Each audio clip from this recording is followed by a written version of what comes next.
Muy buenas noches con todos. Estamos nuevamente reunidos gracias a Sofía, Escuela de Posgrado, y a las nuevas tecnologías. En este caso, nuestra plataforma Zoom. Esta noche hay una importante conferencia acerca de integridad y lucha contra la corrupción.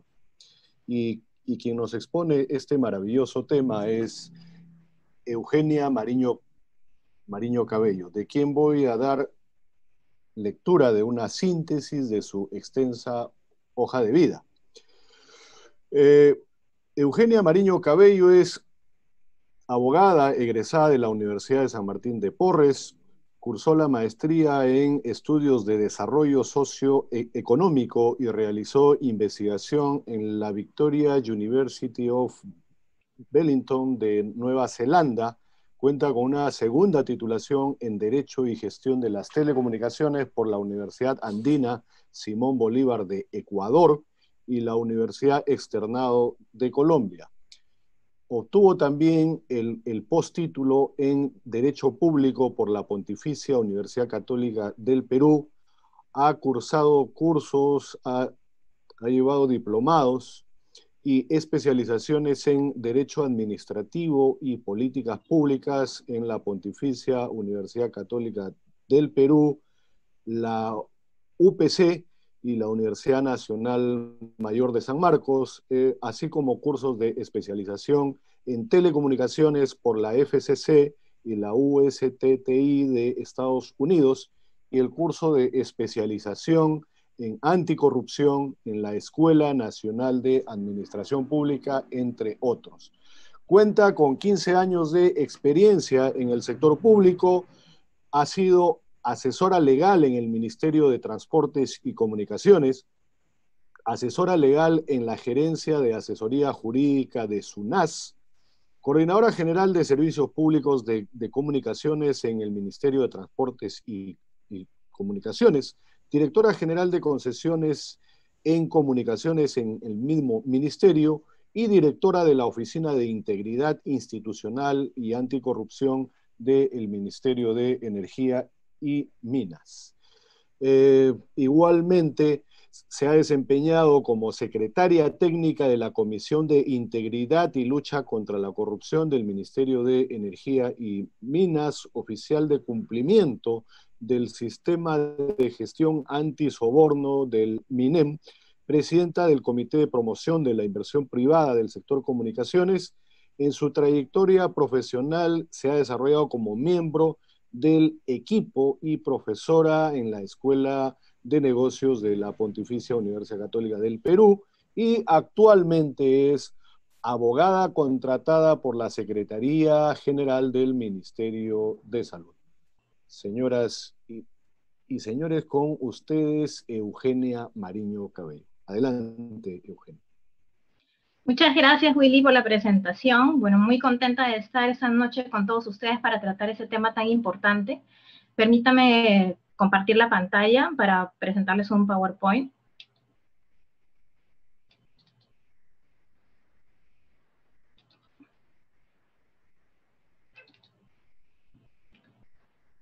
Quisiera confirmar con ustedes si están viendo el PowerPoint. Sí. Perfecto. Bueno, muchas gracias.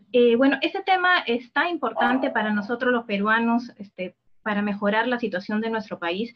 Y quisiera empezar mostrándoles este mapa del mundo, ¿no?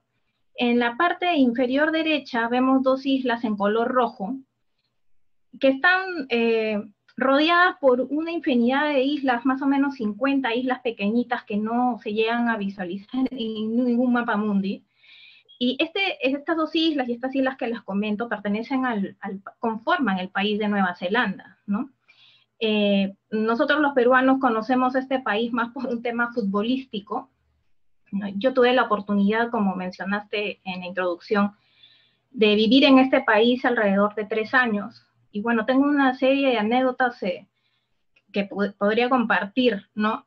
Y una de ellas es pues, cuando yo recién llegué a este país, en el tren olvidé mi paraguas.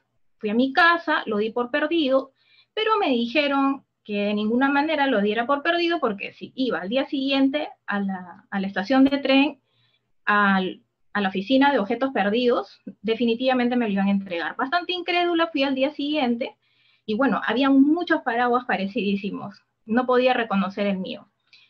Y el señor que estaba atendiendo ahí me dijo que no había ningún problema, porque si yo estaba diciendo que se me había perdido el paraguas el día anterior en el tren, uno de esos tenía que ser el mío. Y me dijo, toma uno de ellos. Bueno, lo hice, me fui contenta. En otra oportunidad, ya había pasado varios meses ahí, y olvidé una cámara fotográfica en una tienda de barrio, en una tienda de la esquina. Regresé a mi casa, llegué a mi casa, y bueno, pasaron varias horas en realidad hasta que me di cuenta de que la cámara no estaba. Regresé a la tienda y la cámara estaba exactamente en el mismo lugar donde yo lo había dejado. Y en una tercera oportunidad, salimos de la ciudad con un grupo de compañeros de la universidad donde estábamos estudiando, y alquilamos una casa, ¿no? El contrato fue por vía telefónica. Llegamos, y lo único que nos pidieron fue, bueno, el dinero que teníamos que darle. La casa estaba full equipo, todos los artefactos electrodomésticos, equipos electrónicos, muchos adornos, en fin. Y en ningún momento nos pidieron una garantía, todos éramos extranjeros, ¿no? Y lo único que nos dijeron es, por favor, cuando se vayan, dejan la llave debajo del felpudo. Entonces, ¿qué quiero graficar con estos tres ejemplos? Que en este país se vive una cultura de honestidad, de confianza, de que la palabra vale, ¿no? Y esto se condice con lo que les voy a mostrar ahora, ¿no? Otra vez es un mapa del mundo, pero señala el índice de percepción de la corrupción al año pasado, ¿no? El de este año se podrá mostrar el siguiente año. Y este índice de percepción lo ha elaborado Transparencia Internacional, que como sabemos es esta organización sin fines de lucro que hace estudios sobre temas de corrupción a nivel mundial. Y acá vemos, ¿no?, que los países están divididos en colores, desde el amarillo bastante brilloso, ¿no?, hasta un rojo bastante oscuro. Entonces, ¿qué significa? Que los que están en amarillo, ¿no?, están mejor considerados en el ranking, en este índice de percepción, y los que están en rojo oscuro son los que están en los últimos lugares. Entonces, entre los que están mejor rankeados, ¿no?, en primer lugar, Dinamarca y Nueva Zelanda. Comparten el primer puesto. Nueva Zelanda sale en segundo lugar por un tema alfabético, ¿no? Ambos países han obtenido un puntaje de 87 sobre 100, ¿no? ¿Qué quiere decir? Que ningún país pues alcanza el 100, ¿no? O sea, siempre hay críticas sobre el sistema anticorrupción en estos países, ¿no? Luego tenemos a Finlandia con 86, Singapur con 85, empatados con Suecia y Suiza. Y entre los que están mal en el ranking, ¿no?, están Venezuela, que es el que está peor considerado en la región, con 16 puntos, Yemen con 15, Siria con 13, Sudán del Sur con 12 y Somalia con 9. Entonces nos preguntamos en qué puesto quedó nuestro país.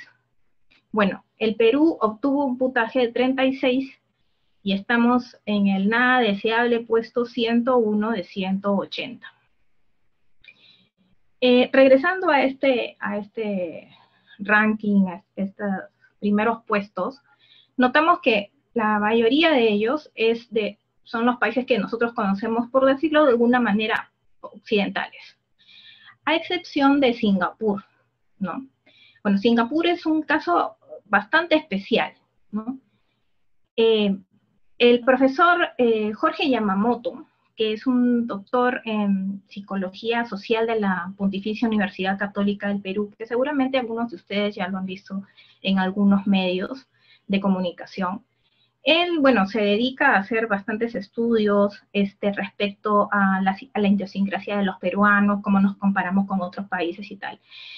Y Y bueno, ha hecho un resumen bastante didáctico de las penalidades, ¿no? De las sanciones que se imponen en Singapur, ¿no? Entonces, acá podemos ver, por ejemplo, que en Singapur, ¿no? Si arrojas la basura, te cobran $2.000 la primera vez. Si lo haces por una segunda vez, $4.000. Escupir cuesta la sanción $1.000. Y como dice el profesor Yamamoto, gorrear Wi-Fi, $10.000. Olvidar jalar la pita, el botón, el sensor, lo que fuere, $150. Posesión de drogas, $20.000 y 10 años de cárcel. Y tráfico de drogas, la pena de muerte. Este modelo, bastante riguroso, por decirlo de alguna manera, es el modelo que le ha funcionado a este país y por ende está en esa posición del ranking. Sin embargo, hay otros países como China, por ejemplo, que sí aplican la pena de muerte, pero no están en este ranking bien considerados, ¿no? Además, nosotros nos demoraríamos, creo que, bastantes horas tratando de explicar este fenómeno y determinando si es que, por ejemplo, la sociedad ahora, después de haber tenido este tema de penalidades altas, ha llegado a tener una conciencia responsable por sí misma o sigue en un estado de represión. Y hay toda una contención social al respecto. Entonces, no sabemos exactamente cómo es que está la situación en Singapur, si, por ejemplo, qué derechos de repente se están vulnerando, ¿no? Pero este es el modelo que se ha aplicado en Singapur.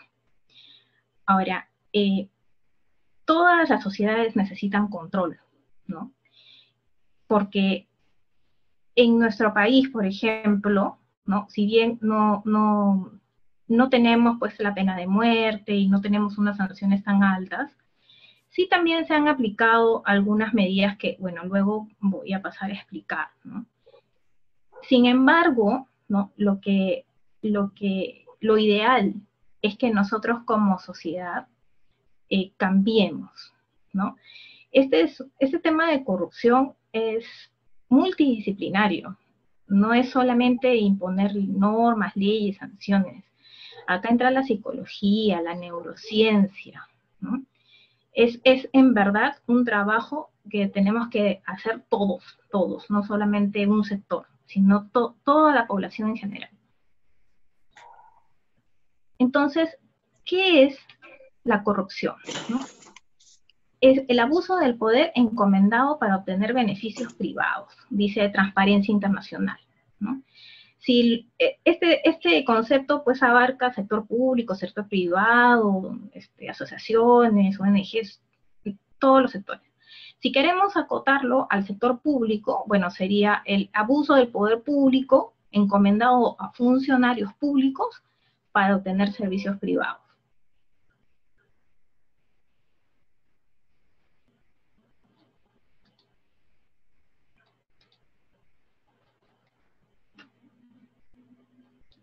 Entonces, ¿cuáles son esos factores, ¿no?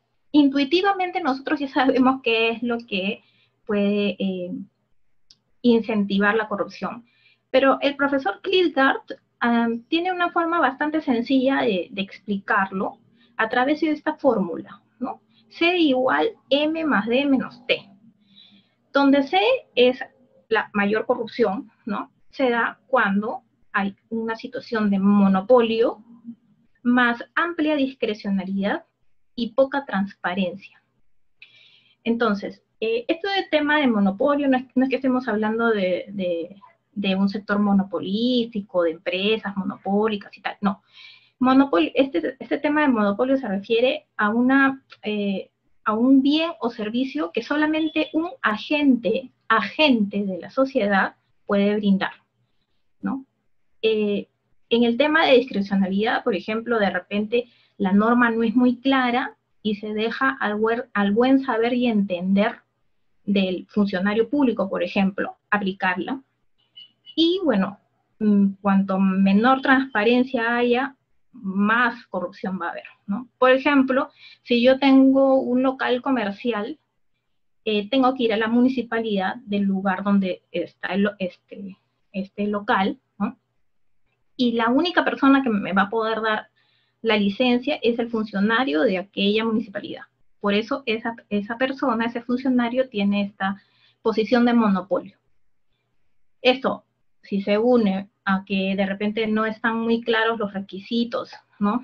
Y el funcionario determina a favor o en contra, pero por una diferencia mínima, ¿no? Es que hay mucha discrecionalidad para este funcionario público.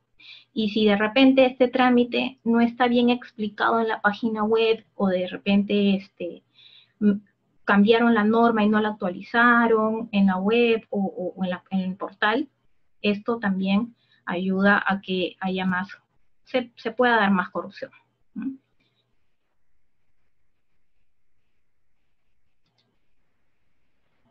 Bueno, entonces hay varias consecuencias, ¿no? Por ese tema de corrupción que ya nosotros sabemos, económicas, sociales, políticas, en fin.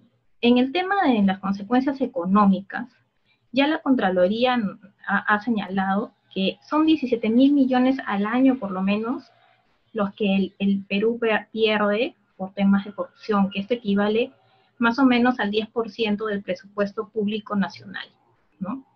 Entonces, según el 22º informe anual de Defensoría del Pueblo, por ejemplo, tenemos que 10.000 millones de dólares pierde el Perú producto de la corrupción en el Estado, ¿no? Que dice que es 2 veces el presupuesto del sector salud. 300 dólares pierde cada peruano por el tema de corrupción. Hay 36.618 casos de corrupción registrados a abril del 2018 y solo 18.7% tienen sentencia firme y se encuentran en ejecución. También el 0.75% tienen pena privativa de libertad, menos del 1%.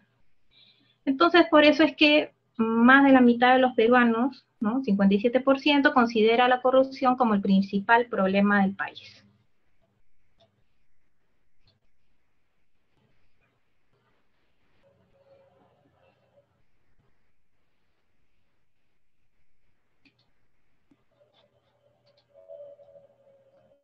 Bueno, entonces, como decíamos, hay varias consecuencias, y las consecuencias sociales, bueno, son los conflictos, la gente se levanta, no quiere más corrupción, está harta del tema.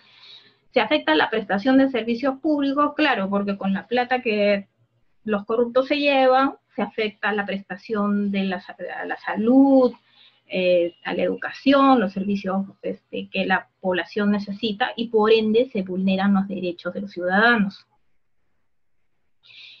En el tema político, ¿no? Ya hemos visto varias renuncias, ¿no? Se debilitan las instituciones y, por ende, se afecta la gobernabilidad.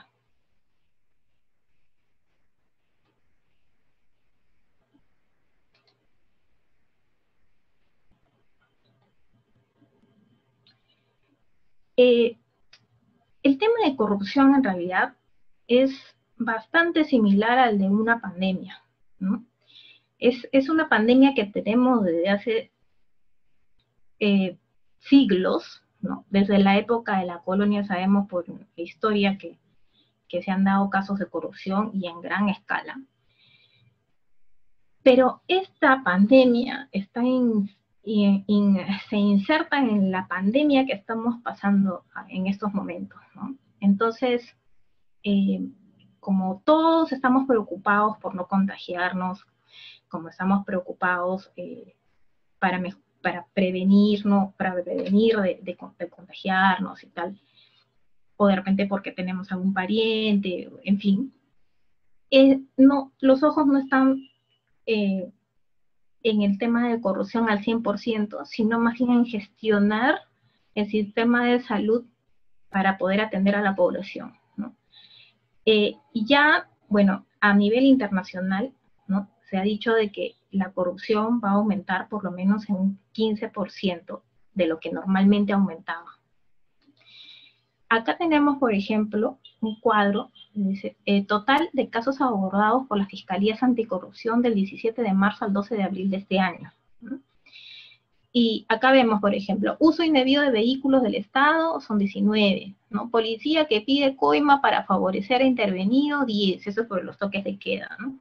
El toque de queda. Sobrevaloración en compra de canastas de víveres de emergencia, 8, ¿no? Y así una serie de temas enmarcados en corrupción, ¿no?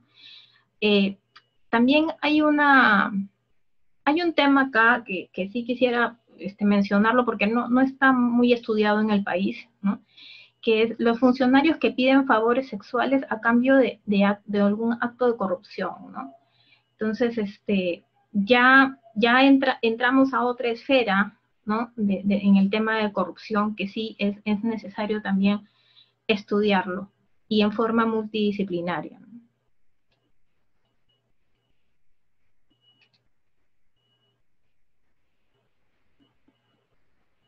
Bueno, hasta ahora solamente hemos hablado de lo negativo, pero en verdad, desde hace muchos años, no en los últimos meses, sino desde hace muchos años, se están haciendo avances en el país, ¿no? Tal vez a nivel normativo o de convenciones y tal, que habría que aterrizar, pero sí es bueno recordar los avances que hemos tenido, ¿no? A nivel internacional, el Perú está adscrito a la Convención de las Naciones Unidas contra la Corrupción del 2003 y a la Convención Interamericana contra la Corrupción del año 97. A nivel nacional, en el Acuerdo Nacional del 2002, hay dos principios, ¿no?, referidos a la lucha contra la corrupción, a tener un ambiente de transparencia en el sector público, ¿no? También tenemos, que se creó la Comisión de Alto Nivel Anticorrupción, como ya sabemos. Hay una Comisión Presidencial de Integridad del año 2016. Y este es un hito importante porque se aprobó la Política Nacional de Integridad y Lucha contra la Corrupción en el 2017, que dio pase, ¿no?, que sentó las bases para el Plan Nacional de Integridad y Lucha contra la Corrupción 2018-2021. También se ha creado la Comisión Consultiva para la Reforma del Sistema de Justicia y la Comisión de Alto Nivel para la Reforma Política, ¿no? Entonces, a nivel normativo, ¿no?, hemos dado algunos avances, pero como les decía, todo esto tiene que aterrizar y verse en el día a día, ¿no?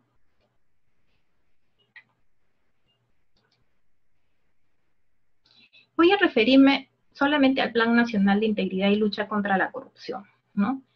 Este plan está basado en 3 ejes: en el eje de prevención de actos de corrupción, en el eje de gestión de riesgos y en el eje sancionador de actos de corrupción. El eje de prevención, como su nombre lo indica, es un eje orientador, ¿no?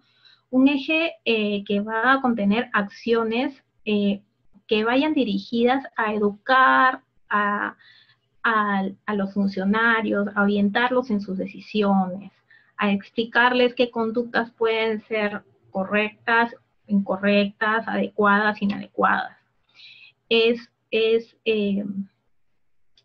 No es para nada sancionador, no, solamente son guías, lineamientos, orientaciones, ¿no? El otro eje, el eje de gestión de riesgos, está basado, ¿no?, en un análisis que se haga de los procesos en las instituciones, ¿no? En alguna etapa de algún proceso va a haber un espacio para que la corrupción entre, ¿no? Hay procesos que tienen varios espacios para que la corrupción entre, y de tomarse alguna metodología, ¿no?, estos riesgos van a ser catalogados como catastróficos, muy altos, medianos, bajos, ¿no? Dependiendo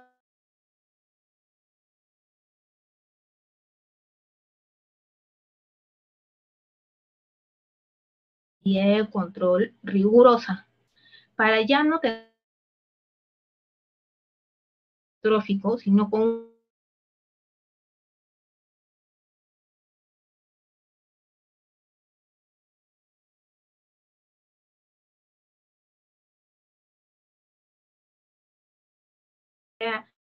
cumplimiento para las entidades. Pero también, de manera voluntaria, las organizaciones deberían de hacer mapas de riesgos, antisoborno, anticorrupción, ¿no? Para detectar aquellos puntos en donde se falece, ¿no?, de alguna medida de control, ¿no? Otra vez el tema de control, ¿no? Nosotros somos humanos, ¿no? Nadie es completamente bueno, nadie es completamente malo, ¿no? Tenemos que tener medidas de control siempre, y en especial los que trabajamos en el sector público. Y el otro eje es el eje sancionador. Entonces, ya tenemos un eje preventivo, un eje que te orientó, un eje que te dijo, anda por aquí, no vayas por allá, ¿no? El otro eje trata de encontrar caminos, ¿no?, medidas de control para que no se puedan dar actos de corrupción y tal.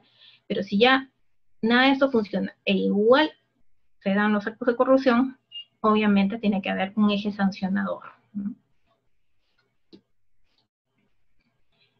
Y en este Plan Nacional de Integridad y Lucha contra la Corrupción, que a su vez cada organización elabora su propio plan de acuerdo al sector en que se maneja, ¿no? Hay diferentes acciones.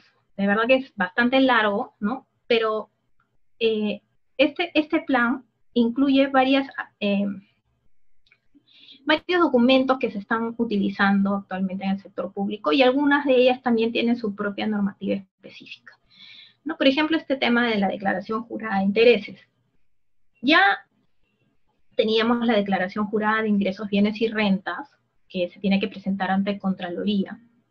Pero esa declaración jurada de intereses, que a la fecha ya es de obligatorio cumplimiento para casi la totalidad de funcionarios que tengan poder de decisión o que manejen recursos públicos, ¿no?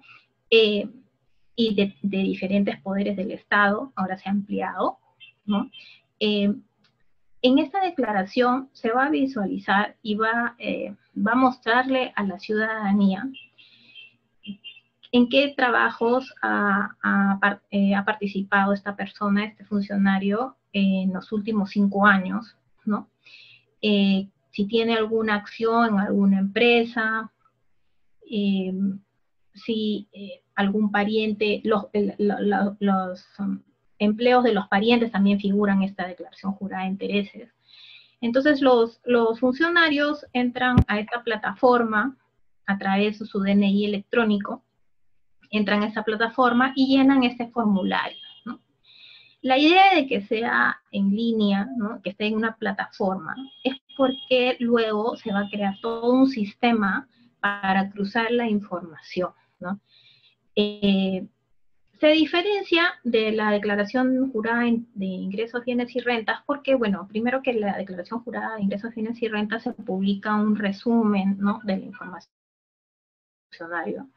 y solamente está referida a eso, ¿no? A cuántos bienes tiene, cuántas casas tiene, cuánto es el sueldo que ha recibido y tal, ¿no? En cambio, en la declaración jurada de intereses, ¿no?, se ve hasta a qué club pertenece la persona, ¿no? Porque ya sabemos que en tema de conflicto de intereses, que es tan amplio, ¿no? Al hacer el cruce de información, ahí podemos detectar algunas posibles irregularidades, ¿no? Como siguiendo la fórmula del profesor Klitgard, ¿no?, que es menos transparencia, más corrupción, lo que las entidades deben de hacer constantemente, y es una obligación, es supervisar la atención de acceso a la información pública, ¿no?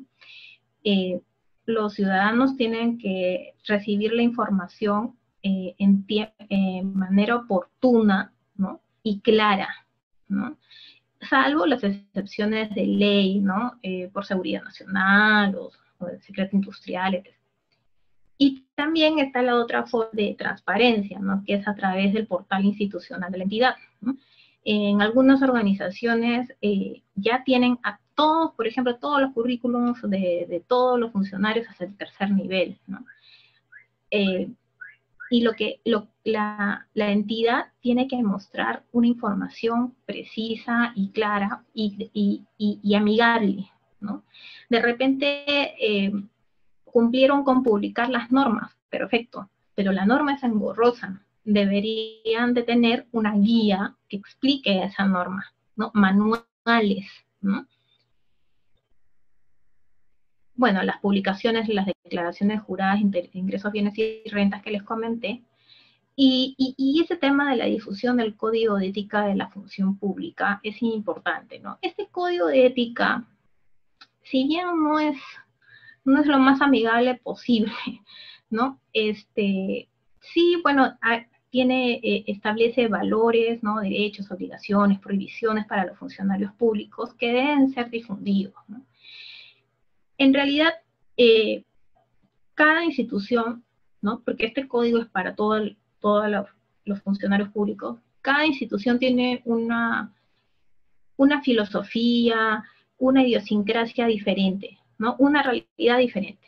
Entonces, cada institución va a tener valores determinados, valores institucionales que no van a ser iguales a las de otros. Entonces, por ejemplo, para la elaboración de códigos de ética, pero de cada institución, está la metodología de la cooperación peruano-suiza. Entonces, esta metodología se basa en que tiene que ser la elaboración del código en forma participativa, ¿no? Que tiene que tener un carácter preventivo. En la institución, ¿no? Van a haber representantes de cada área que participen en los focus group, que participen en las encuestas, ¿no? En las entrevistas, ¿no? Y dependiendo de la realidad de esa organización, van a determinar cuáles son los valores que deberían estar incluidos en ese código de ética y también establecer conductas adecuadas e inadecuadas a manera de ejemplo, de acuerdo a lo que se vive en el día a día, ¿no? Es una forma más cercana de llegar al funcionario público y de recordarle algunas acciones que no debe realizar, ¿no?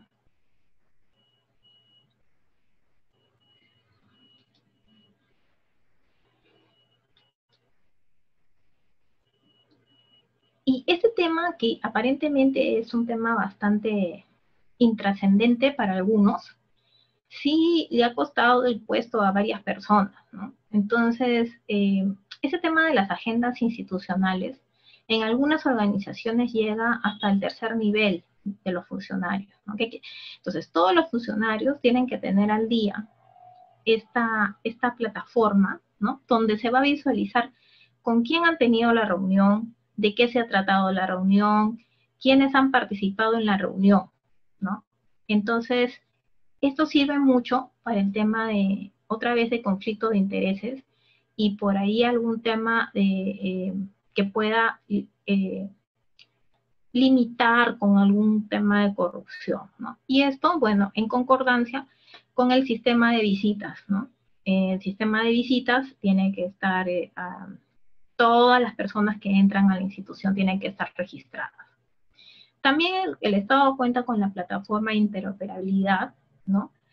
Donde van a aparecer, pues, los datos de las personas que uno contrata, ¿no? No solamente el tema de proveedores, sino inclusive personal de confianza que va a ingresar a la institución. Tiene que, se revisan sus antecedentes, qué antecedentes tienen, porque en esta plataforma hay varios datos de interés, ¿no? Y también sirve para hacer la fiscalización posterior de los documentos.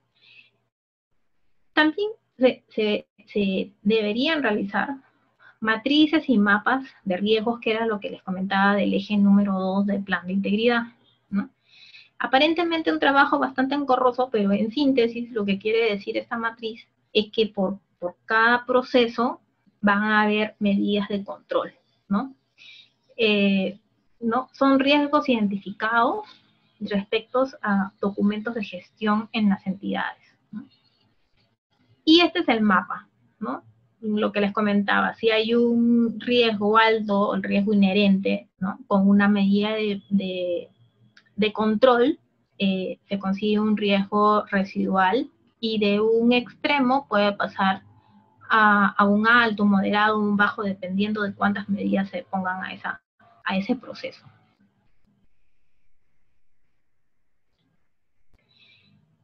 Y también, ¿no? En los últimos años se han creado estas oficinas de integridad institucional, ¿no? En realidad, la idea que se tuvo era de que estas oficinas estén al más alto nivel, ¿no? Que tengan autonomía en su accionar. Es complicado, ¿no? En la actualidad hay algunos ministerios, inclusive, que solamente cuentan con una sola persona en las oficinas de integridad institucional, que tienen que revisar y supervisar y hacer el control de todo un sector, lo cual es imposible, ¿no? Son muy pocas las oficinas de integridad que son consideradas oficinas generales, ¿no? Son oficinas de tercer nivel, que si bien dependen directamente la mayoría, la gran mayoría de la Secretaría General, sin tener a un director por encima de ellas, el hecho de que estén en tercer nivel limita, empezando por el tema presupuestal, ¿no? Pero los oficiales de integridad hacen el máximo esfuerzo, ¿no? Para cumplir tratar de cumplir con todas las obligaciones que la norma establece, ¿no? Entonces, una de las competencias que tienen estas oficinas es recibir las denuncias por presuntos actos de corrupción, ¿no? Se evalúan los hechos y los documentos, pero solamente de manera formal, porque la parte de fondo la va a analizar la Secretaría Técnica de Procedimientos Administrativos Disciplinarios. Sin embargo, puede realizar algunas investigaciones preliminares que ayuden a la CTPAT, ¿no? Estas oficinas de integridad, ¿no? Si bien no analizan el tema de fondo, ¿no? Propiamente, pero sí son competentes de protección, porque hay toda una cultura de no denuncio, ¿no? No denuncio porque no sé cómo, no denuncio porque si denuncio no va a pasar nada, o no denuncio porque van a tomar represalias contra mí. Entonces, estas medidas de protección van desde la protección a la reserva de identidad, medidas de protección laborales, por ejemplo, a la persona se le otorga una licencia, ya sea si lo pide el denunciante, ¿no? O se le rota a otra área, o a la persona denunciada se le rota a otra área, ¿no? Ya se ve la manera más, lo que sea mejor para el denunciante, ¿no? Y también hay medidas de protección para los postores en los concursos públicos, ¿no? Para que ante una denuncia no se les descalifique por algún motivo, ¿no? No fundamentado. Y también estas oficinas pueden declarar estas denuncias como de mala fe, porque también hay muchas personas que presentan denuncias sin ningún tipo de sustento. Ojo que para presentar una denuncia no es necesario que se adjunte un medio probatorio. Solamente se necesita una redacción clara, ¿no? Concreta de los hechos, ¿no? Que tenga algún sentido para que ya la administración proceda a hacer la investigación correspondiente, ¿no? Sin embargo, hay algunos denunciantes que presentan hechos falsos, o de repente presentan una denuncia a la siguiente semana la misma denuncia y posteriormente otra vez, ¿no? Sin ningún fundamento. Y no se trata, esto desnaturaliza pues el sistema de denuncias, ¿no? O sea, no se trata de porque me caíste mal, te denuncio, ¿no? Y sin ningún fundamento. Entonces, para eso también se declaran como de mala fe estas denuncias, ¿no? Bueno, acá están los pasos de la atención de denuncias, se recibe la denuncia. Hay un principio de reserva, independientemente de que el denunciante pida la reserva de identidad, ¿no? Todo el trámite de atención de denuncias está protegido por el principio de reserva. Entonces, por ejemplo, hay varias modalidades de presentación de denuncia, ¿no? En forma virtual, en fin. Y si se presenta, por ejemplo, en forma física, en mesa de parte, ya saben, ¿no?, que ese documento no puede ingresar al sistema de trámite de comentario regular, ¿no? Esa denuncia tiene que ir directamente a la oficina de integridad, porque nadie se puede enterar de que ha habido una denuncia contra tal persona, ¿no? Entonces se otorga en estas denuncias que vienen por diferentes medios, o sea, por mesa de partes, incluso por vía telefónica, hay una plataformas en la web, también en algunas instituciones hay apps para que desde el celular se pueda presentar la denuncia. Todo esto entra a un sistema de denuncias, ¿no? Y en este sistema, es una plataforma, se otorga un código cifrado, ¿no? Luego de que ya está en el sistema, se evalúan estos requisitos que les decía que eran solamente formales, no de fondo, ¿no? Si se cumple con los requisitos, se admite la denuncia, o si no, se le otorga pues 3 días para que se subsane. Si no, se archiva, ¿no? Y cuando ya está admitida, esta denuncia pasa a la Secretaría Técnica de Procedimientos Administrativos Disciplinarios. Dependiendo de la magnitud o de la materia de la denuncia, también va a ser derivado a Procuraduría Pública y al OSI, ¿no?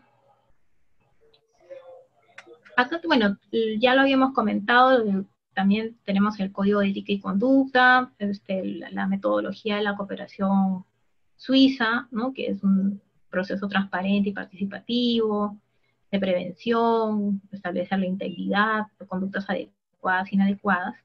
Y también muchas instituciones del sector público están involucrando a los hijos de los trabajadores, ¿no?, para crear estos tipos de comandos, integridad y tal, para que desde los primeros años, ¿no?,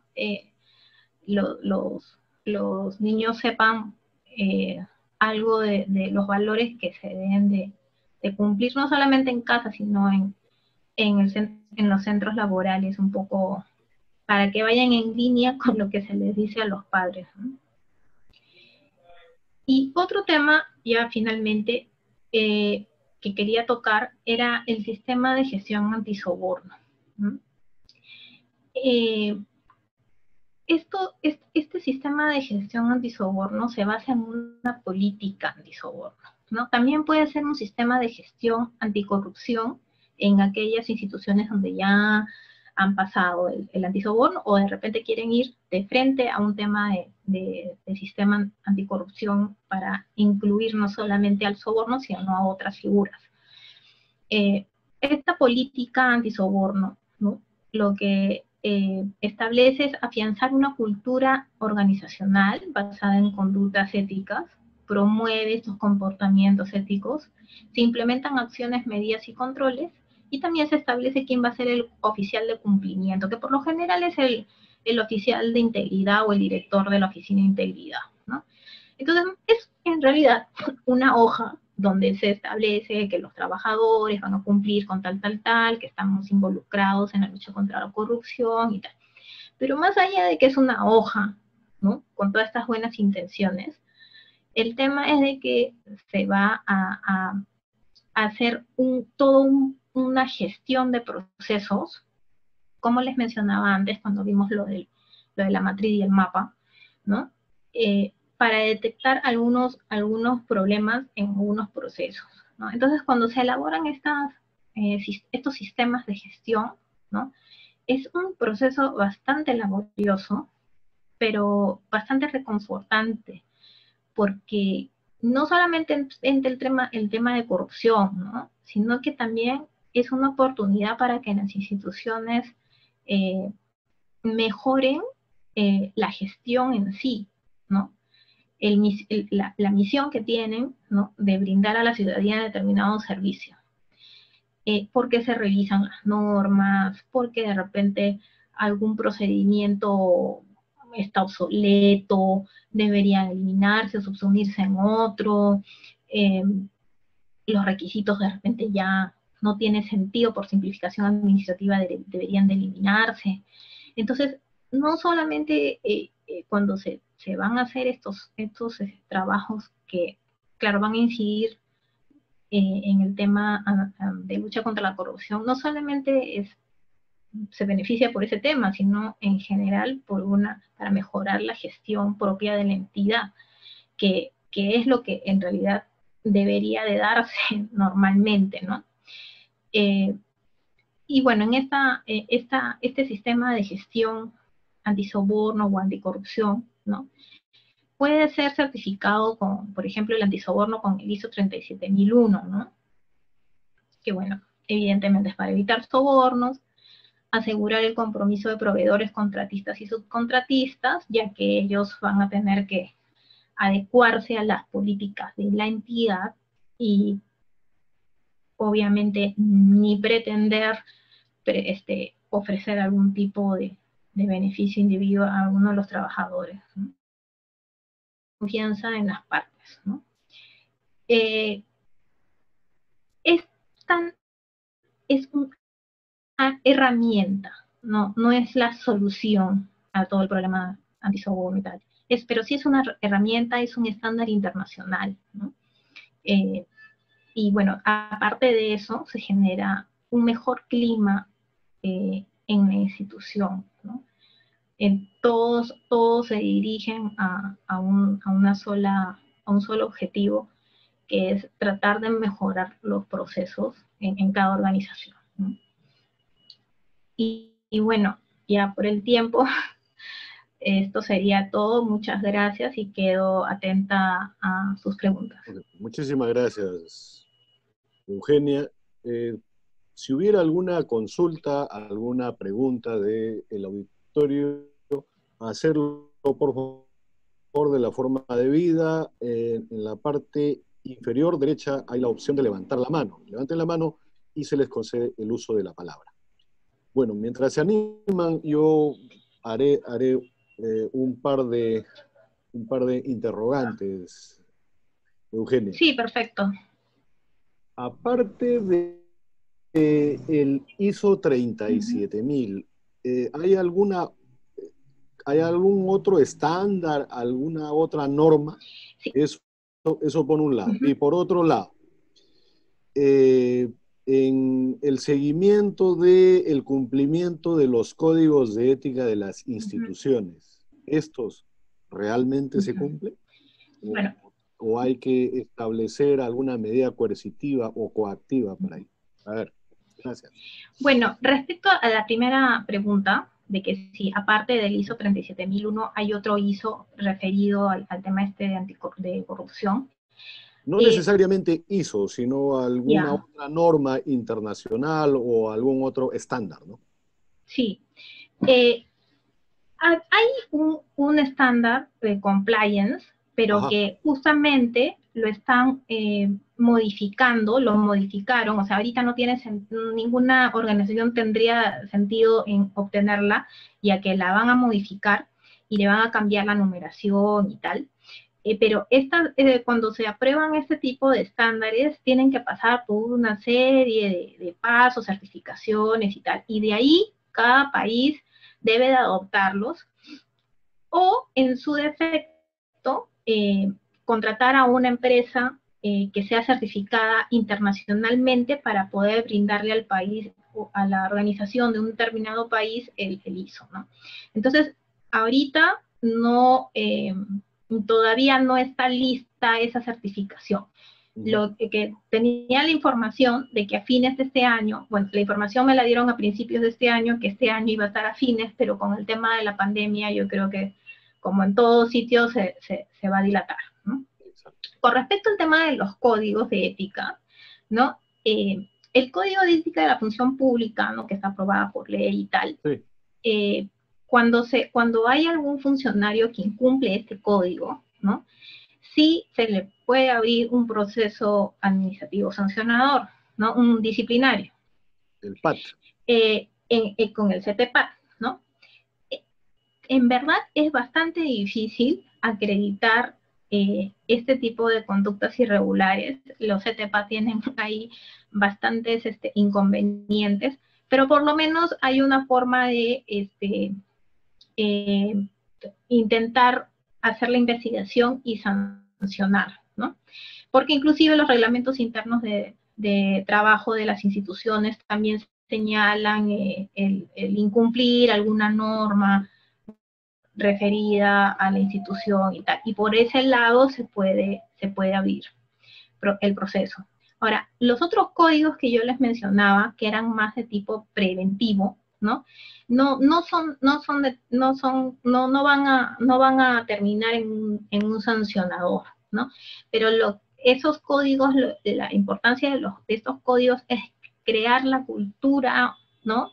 Anticorrupción en la entidad, ¿no? Entonces, sí, las oficinas de integridad tienen que supervisar el cumplimiento de esos códigos, ¿no? Sin embargo, al no ser un documento sancionador, no va a decantar en un proceso, como sí pasa con el Código de Ética de la Función Pública. Entonces, se tienen los dos caminos, ¿no? Claro. Bien. Erika está levantando la mano. Había alguien más, creo que se desanimó. Erika, adelante, por favor.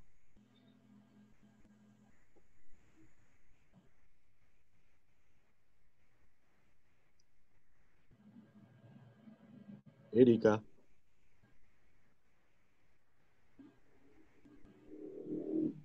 Bueno.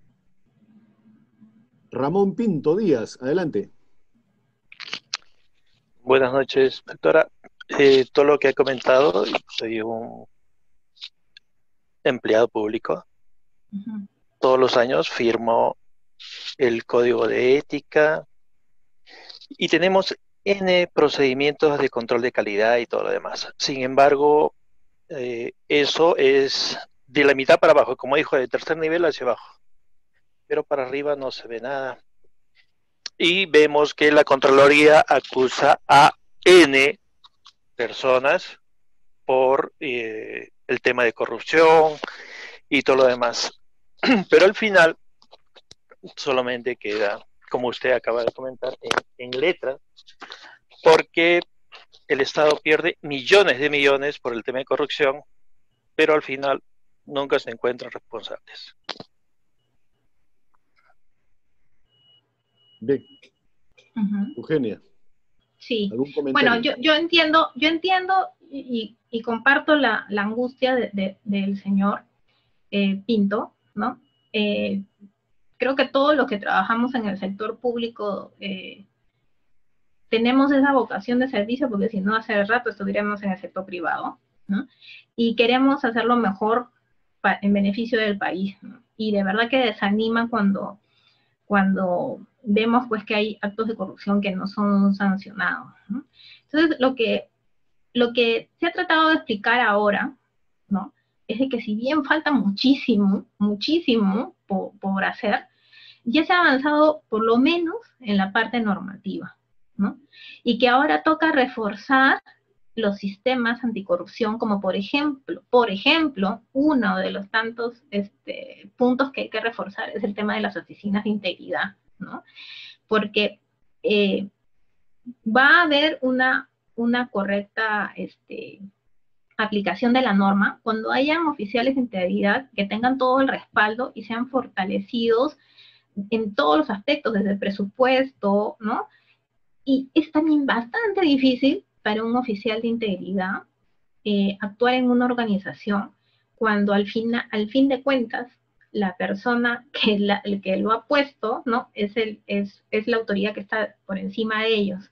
No es como los procuradores que pertenecen al Ministerio de Justicia, ni el jefe del OSI que pertenece a Contraloría, ¿no? Había una propuesta, ¿no? Una idea de que estos oficiales de integridad pertenezcan directamente a PCM, porque de hecho PCM tiene una Secretaría de Integridad Pública, que es el ente rector de todas esas oficinas de integridad, independientemente que estén en diversos sectores, para que sean ya autónomos de PCM, ¿no? Pero sí, definitivamente, por ejemplo, en este plan que he tratado de explicarles, hay muchísimas acciones, muchísimas, y cada entidad tiene muchísimas acciones que desarrollan, pero se necesita más apoyo, ¿no? Ya hay iniciativas, pero sí se necesita mucho más apoyo para que se pueda concretar lo que el señor Pinto dice, ¿no? Uh-huh. Bien, Erika. Sí, sí, aquí Adelante. estoy. Discúlpenme. Buenas noches con todos. Primero, felicitar a la Escuela de Posgrado Sofía por estas importantes conferencias y también felicitar a María Eugenia por la ponencia dada. María Eugenia, quería preguntarte algo muy concreto. ¿Podrías de repente ahondar un poco más sobre la certificación ISO 37001, el que se refiere a antisoborno? Sí, gracias. Gracias. Sí, bueno, esta es una certificación que, si bien señala en su título que es antisoborno, hay maneras para que también se logre una certificación de 37001 anticorrupción, ¿no? Es un proceso bastante laborioso, ¿no? Como todos estos procesos de gestión de riesgos. Pero, a ver, más o menos las etapas son las siguientes, ¿no? Primero se tiene que levantar la información de la organización, ¿no? De ahí se toma la decisión si es que se van a tomar un número de procesos, los más importantes, los más relevantes, de acuerdo a lo que desee la organización. Por lo general son los procesos que están referidos al tema de adquisiciones, compras, todo lo que es abastecimiento, porque, entre comillas, se supone que ahí hay más, están más propensos a algún tipo de corrupción.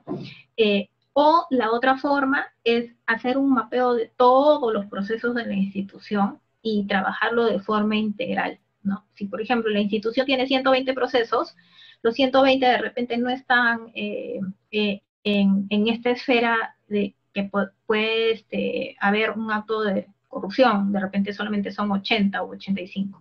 Y se trabaja de manera conjunta estos 85. Entonces, ya sea que se trabajen 5 procesos nada más seleccionados u 85, el proceso va a ser el mismo. Se levanta la información, se mejoran los procesos, es lo que comentaba, se mejoran los procesos, se revisan los requisitos de esos procesos.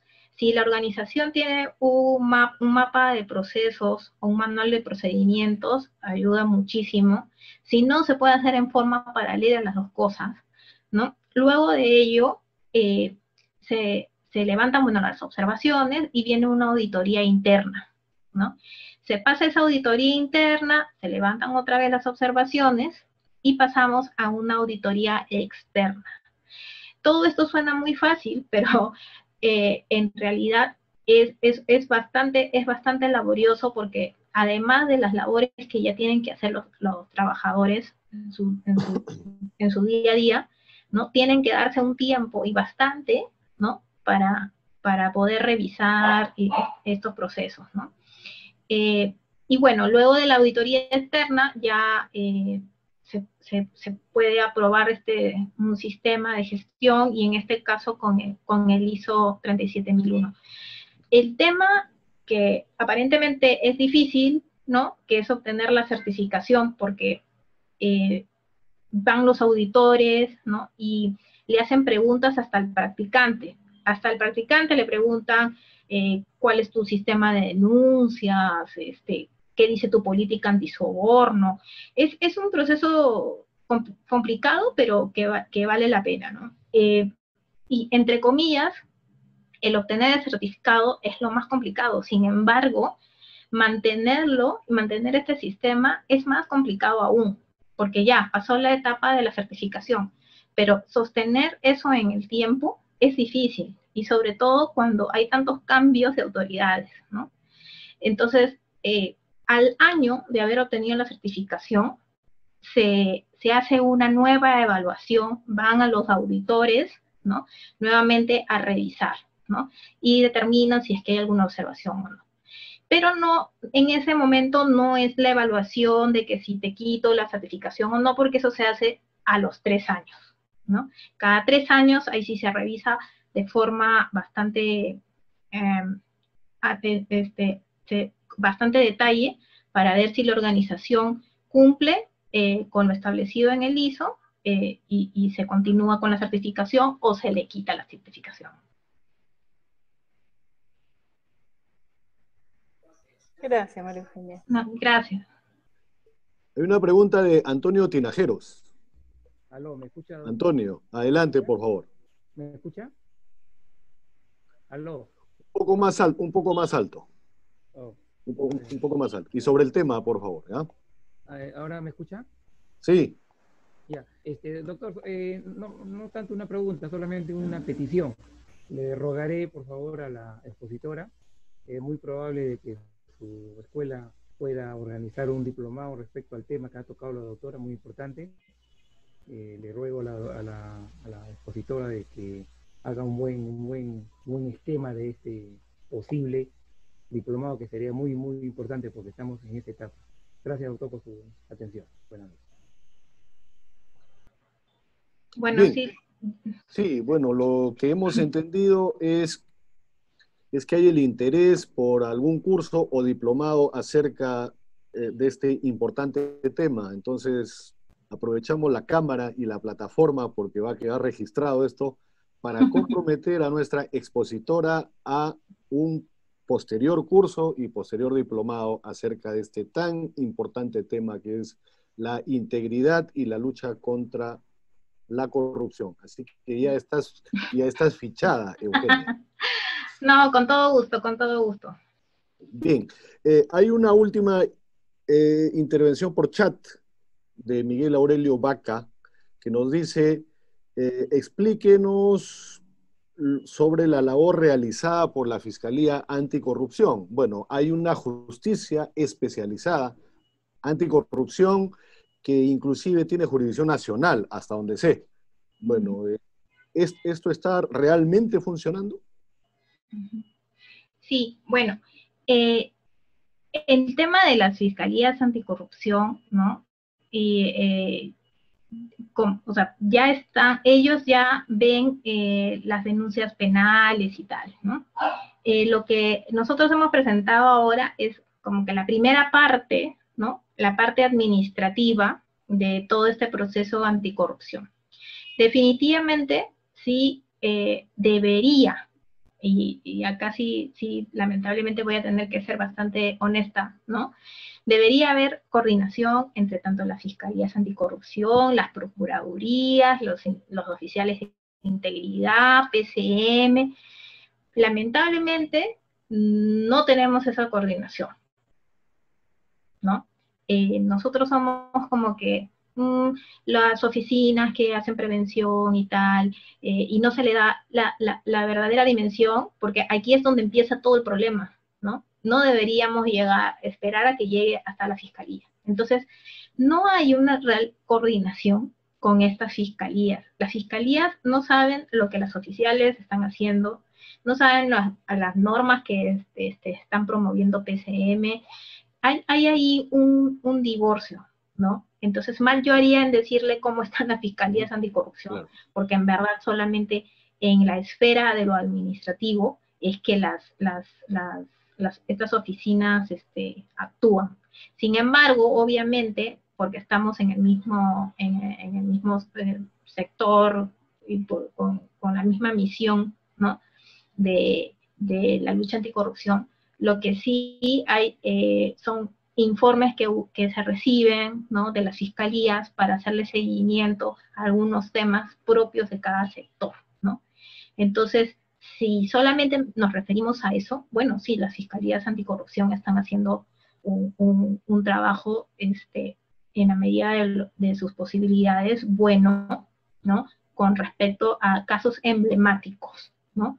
Que todos ya conocemos y ya explicarlos ahorita ya claro, no tendríamos tiempo, pero sí, hay casos emblemáticos que conocemos en los cuales sí la Fiscalía Anticorrupción sí está haciendo un trabajo bastante detallado y exhaustivo, ¿no? Bien, bueno, muchísimas gracias al auditorio y a nuestra speaker de hoy, Eugenia Mariño Cabello, quien nos ha ilustrado enormemente acerca de este tan importante tema, como ya se mencionó, y reiteramos el compromiso de que ella forme parte de nuestra plana docente para ofrecer cursos de esta temática. Perfecto. Hemos avanzado, considero, algo, pero lo que hay que preocuparse también, y en este sentido ya es el tema de la sociedad misma, que hay que preocuparnos por la cultura de la integridad y por la cultura de la lucha contra la corrupción. Porque aparentemente estamos dando normas, estamos sintonizados con el mundo o con la comunidad andina, al menos, pero si no se sientan las bases, y estas bases son la educación, considero de que cualquier esfuerzo que se haga en el plano normativo va a caer en saco roto si es que no se establece o no se implanta de una vez por todas el tema de una cultura de la integridad y una cultura de la lucha contra la corrupción. Eugenia, muchísimas gracias, esperamos verte pronto por estas aulas virtuales por el momento, y luego ya serán las clases presenciales, espero que sí. Muero de ganas por abrazar a todos y cada uno de ustedes, pero no queda otra. Gracias a Dios tenemos las nuevas tecnologías para vernos y para interactuar, pero añoramos mucho el tema del contacto físico, el contacto presencial, que definitivamente la tecnología no salva, ¿no? Bien, muchísimas gracias, espero verlos mañana. También hay una importante conferencia de César Benavides Díaz acerca de el tema del derecho y la legislación laboral en época de pandemia. Muchísimas gracias con todos. Eugenia. Muchas gracias, Willy. Muchas gracias a todos. Felicitación. Gracias. Un gusto. Cuídense mucho. Hasta mañana.